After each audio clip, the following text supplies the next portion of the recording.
Hello, sir. Nice. Very much.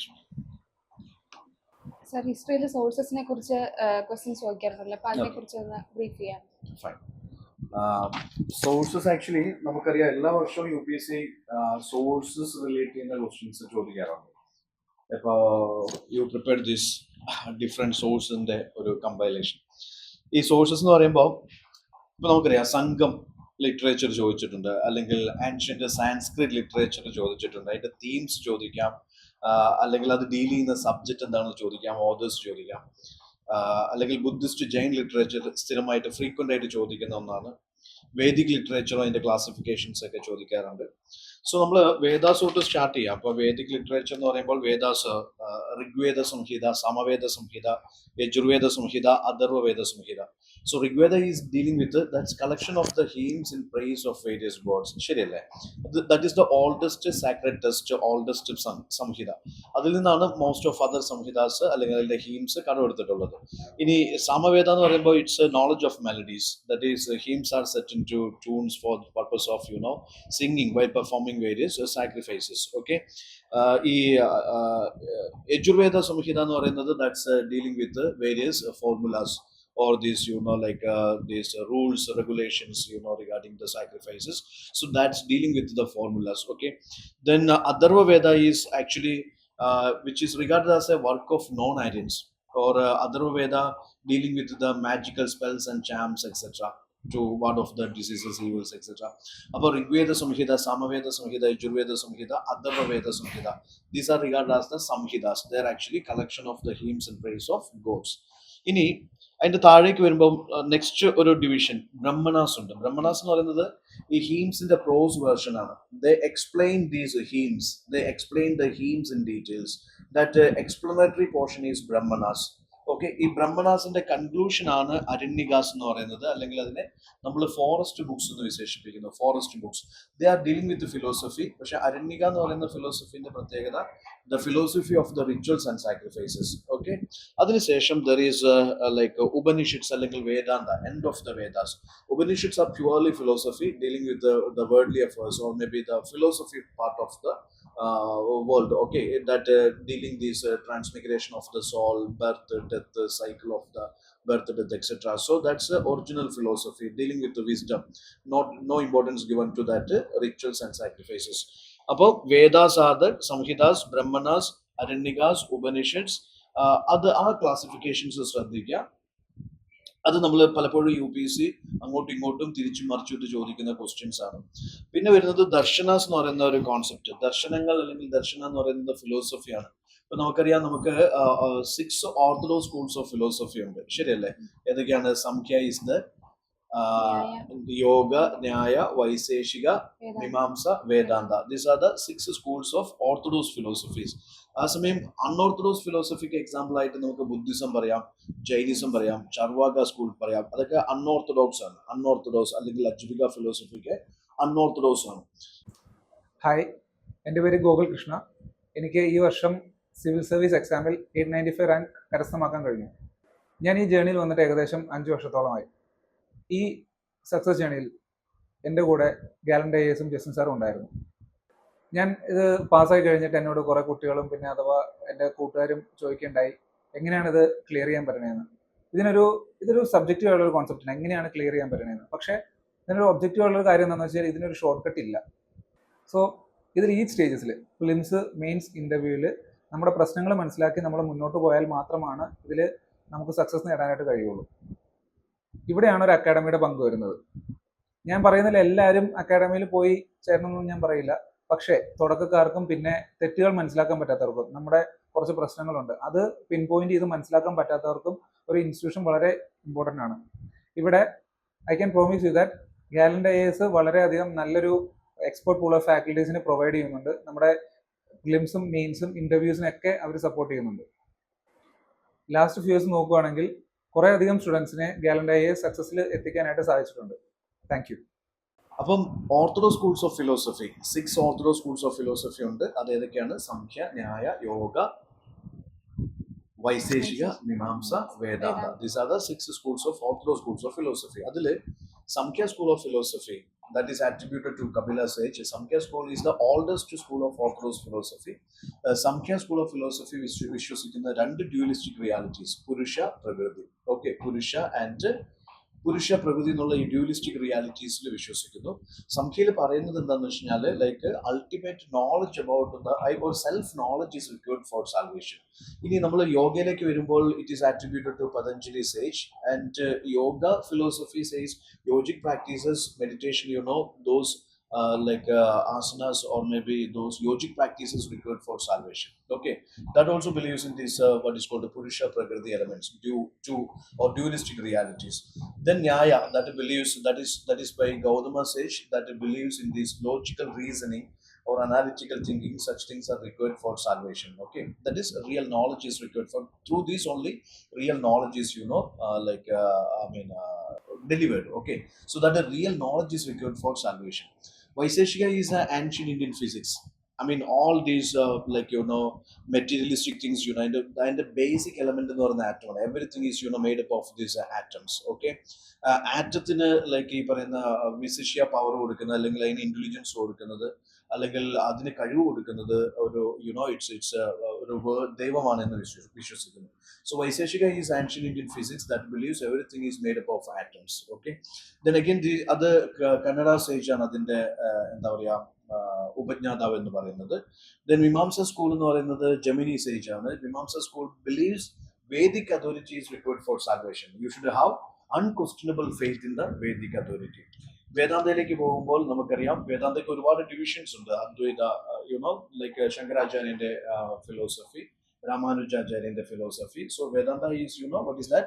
World is illusion. Only one reality, that is Brahma. ശരിയല്ലേ? അപ്പൊ ആ divisions ഉണ്ട്. പിന്നെ അത് ശങ്കരാചാര്യ ഫിലോസഫി, രാമാനുജാചാര്യ ഫിലോസഫി, കുറെ ഡിവിഷൻസ് ഉണ്ട് അതിന്. സോ എനിവേ ഇതെല്ലാം ദർശനസ് ആണ്, അല്ലെങ്കിൽ ഇതെല്ലാം ഫിലോസഫീസ്, ആൻഷ്യന്റ് ഇന്ത്യൻ ഫിലോസഫീസ് ആണ്. പിന്നെ നമ്മൾ പോകുന്നത് ഈ പറയുന്ന ബുദ്ധിസ്റ്റ് ജൈൻ ലിറ്ററേച്ചറിലേക്കാണ്. ഇപ്പൊ ബുദ്ധിസ്റ്റ് ലിറ്ററേച്ചർ എടുക്കുമ്പോൾ നമുക്കറിയാം ബുദ്ധിസം ട്രിപിടാകാസ് എന്ന് പറയുന്ന ഒരു കോൺസെപ്റ്റ് എന്ന് വെച്ചാൽ 3 ബാസ്ക്കറ്റ്സ്. ഏതൊക്കെയാണത്? There is Vinayapitaka, Suttapitaka, Abhidhamma Pitaka. സൂത്തപിതാക എന്ന് പറയുന്നത് എന്താണ്? ബുദ്ധന്റെ ഒറിജിനൽ ടീച്ചിങ്സ് ആണ് സൂത്തപിതാക. വിനയപിതാക എന്ന് പറയുന്നത് ബുദ്ധിസ്റ്റ് മൊണാസ്റ്റിക് ഓർഡർ ഉണ്ടല്ലോ, സംഘ, അവിടെ ഫോളോ ചെയ്യുന്ന rules and regulations, that is Vinayapitaka. Okay, then Abhidhamma Pitaka എന്ന് പറയുന്നത് ബുദ്ധന്റെ ടീച്ചിങ്സിന്റെ ഇന്റർപ്രിട്ടേഷൻസ് ആണ്, ഫിലോസഫിയാണ്.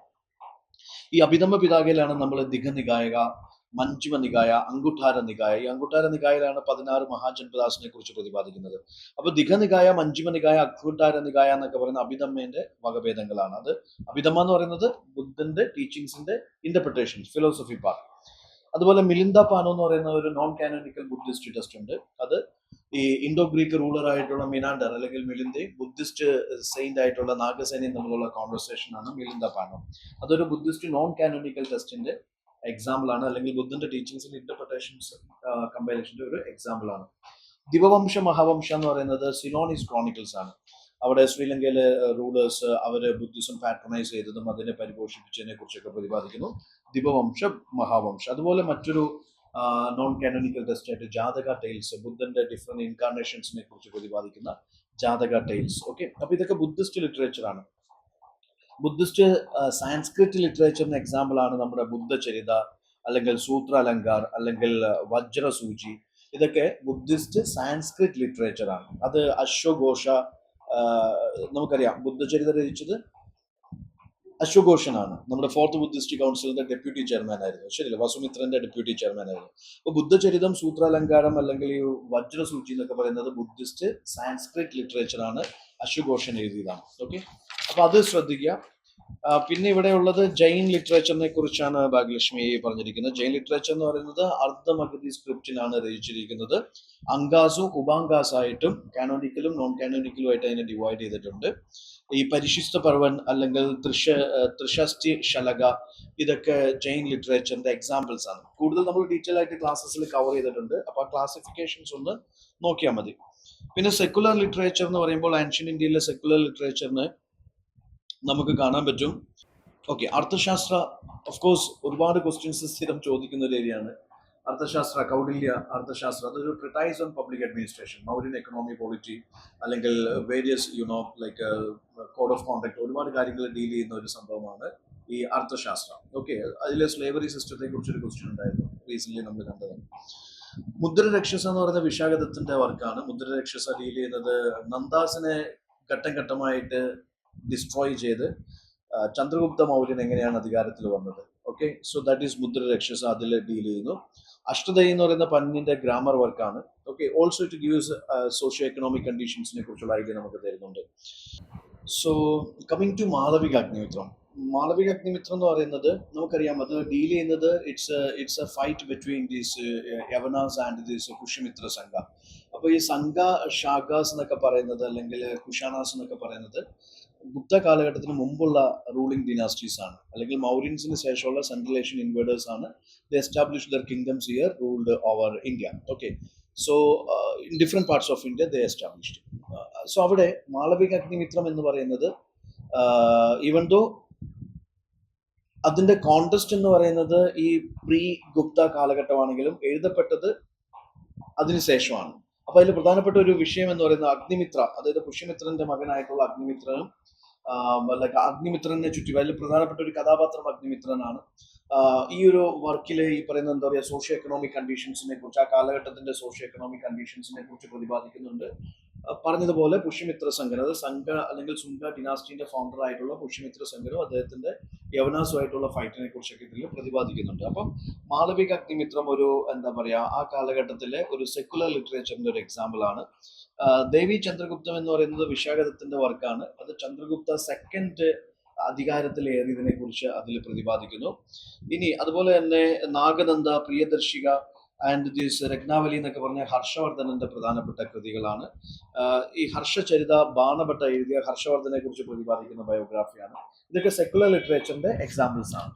ഇനി നമ്മൾ ഹിസ്റ്റോറിക്കലി ചിന്തിക്കുകയാണെങ്കിൽ രാജതരംഗിണി, ഇന്ത്യയിലെ ആദ്യത്തെ ഒരു ഇന്ത്യൻ രചിക്കുന്ന ഒരു ഹിസ്റ്റോറിക്കൽ ടെക്സ്റ്റ് രാജതരംഗിണിനെ നമുക്ക് വിശേഷിപ്പിക്കാം. കാശ്മീരിന്റെ ഹിസ്റ്ററി പറയുന്ന 12ാം നൂറ്റാണ്ടിലെ കാശ്മീരിന്റെ ഹിസ്റ്ററി പറയുന്ന കൽഹാന രചിച്ച വർക്കാണ് രാജതരംഗിണി എന്ന് പറയുന്നത്. ഓക്കെ, അപ്പൊ അത് ബിലോങ് ചെയ്യുന്നത് 12ാം നൂറ്റാണ്ടിലേക്കാണ്. കാശ്മീരിന്റെ ഹിസ്റ്ററിയാണ് പ്രതിപാദിക്കുന്നത്. ഇനി സംഘം ലിറ്ററേച്ചർ ഉണ്ട്. സംഘം ലിറ്ററേച്ചർ നമുക്ക് സ്ഥിരമായിട്ട് ചോദിക്കാറുണ്ട്. നമുക്കറിയാം, സംഘം ലിറ്ററേച്ചർ എന്ന് പറഞ്ഞാൽ തോൽക്കാപ്യം, അല്ലെങ്കിൽ 8 തോകൈ, 10 പാട്ട്, 17 കീഴ്ക്കണക്ക് എന്നൊക്കെ പറയുന്നത് സംഘം ലിറ്റററി ഡിവിഷൻസ് ആണ്. അതില് അതുപോലെ തന്നെ സംഘം എപ്പിക്സ് ആയിട്ട് നമുക്ക് ശിലപ്പതികാരം, മണിമേഖല ഇത് വിശേഷിപ്പിക്കാം. ശിലപ്പതികാരം ഇലങ്കോ അടികളും, മണിമേഖലയാരാണ് സ്വിത്തിലെ സത്യനർ. ഓക്കെ, അപ്പൊ ആ സംഘം ലിറ്ററേച്ചർ ഏതൊക്കെയാണെന്നുള്ളത് ശ്രദ്ധിക്കുക. പിന്നെയുള്ളത് ഇൻസ്ക്രിപ്ഷൻസ് ആണ്. ഇൻസ്ക്രിപ്ഷൻസ് എന്ന് പറയുമ്പോഴത്തേക്കും നമ്മൾ ആർക്കിയോളജിക്കൽ എവിഡൻസിലേക്ക് വന്നു. ഇതുവരെ സംസാരിച്ചത് ലിറ്റററി എവിഡൻസസ് ആണ്. ഈ ലിറ്റററി എവിഡൻസസിൽ നമുക്ക് ഫോറിനേഴ്സിനെ ഉൾപ്പെടുത്താം. ഇപ്പോൾ ഫോറിനേഴ്സ് എന്ന് പറയുമ്പോഴത്തേക്കും ഫോർ എക്സാമ്പിൾ മെഗസ്റ്റിനിസ് ഗ്രീക്ക് അംബാസിഡർ ആണ്. അദ്ദേഹത്തിന്റെ വർക്കാണ് ഇൻഡിക, മൗര്യൻ എക്കണോമി സൊസൈറ്റിനെ കുറിച്ചൊക്കെ അത് പ്രതിപാദിക്കുന്നുണ്ട്. ടോളമീന്റെ വർക്കാണ് ജോഗ്രഫി, അത് ഇന്ത്യൻ ജോഗ്രഫിയിലുള്ള ഒരു ട്രിട്ടൈസ് ആണ്. അതുപോലെ പ്ലിനീന്റെ വർക്കാണ് നാച്ചുറൽ ഹിസ്റ്റോറിയ. ഓക്കെ, ഇതൊക്കെ ഫോറിനേഴ്സിന്റെ എന്താണ് ഇന്ത്യൻ അക്കൗണ്ട്സ് ആണ്. ഓക്കെ, ഇനി ചൈനീസ് ട്രാവലേഴ്സ് ഫാഹിന്റെ വർക്കാണ് റെക്കോർഡ് ഓഫ് ബുദ്ധിസ്റ്റ് കിങ്ഡംസ്. 5ാം നൂറ്റാണ്ടിലെ ഈ ഗുപ്ത കാലഘട്ടത്തിലെ ചന്ദ്രഗുപ്തന്റെ സമയത്താണ്, സെക്കൻഡിന്റെ സമയത്താണ് വരുന്നത്. അപ്പൊ ഇവിടുത്തെ സോഷ്യോ എക്കണോമിക് പൊളിറ്റിക്കൽ കണ്ടീഷൻസിനെ കുറിച്ച് പ്രതിപാദിക്കുന്നു. ഹുയാൻസാങ്ങിന്റെ സിയുക്കി, അദ്ദേഹം 7ാം നൂറ്റാണ്ടിലാണ് വരുന്നത്. അപ്പോൾ ആ ഹർഷവർദ്ധനന്റെ കാലഘട്ടത്തിലെ സോഷ്യോ എക്കണോമിക് പൊളിറ്റിക്കൽ കണ്ടീഷൻസിനെ കുറിച്ച് പ്രതിപാദിക്കുന്നു. ഇനി ഇറ്റ്സിംഗ് ആണെങ്കിൽ റെക്കോർഡ് ഓഫ് ബുദ്ധിസ്റ്റ് റിലീജിയൻ, അദ്ദേഹം വരുന്നത് 7ാം നൂറ്റാണ്ടിലാണ്. അപ്പോൾ ആ കാലഘട്ടത്തിലെ സോഷ്യോ എക്കണോമിക് പൊളിറ്റിക്കൽ കണ്ടീഷൻസിനെ കുറിച്ച് പ്രതിപാദിക്കുന്നു. ഇൻസ്ക്രിപ്ഷൻസിലേക്ക് പോകുമ്പോൾ ആർക്കിയോളജിക്കൽ എവിഡൻസ് ആണ്. ഇൻസ്ക്രിപ്ഷൻസിനെ കുറിച്ചുള്ള പഠനത്തെയാണ് എപ്പിഗ്രാഫി എന്ന് വിശേഷിപ്പിക്കുന്നത്.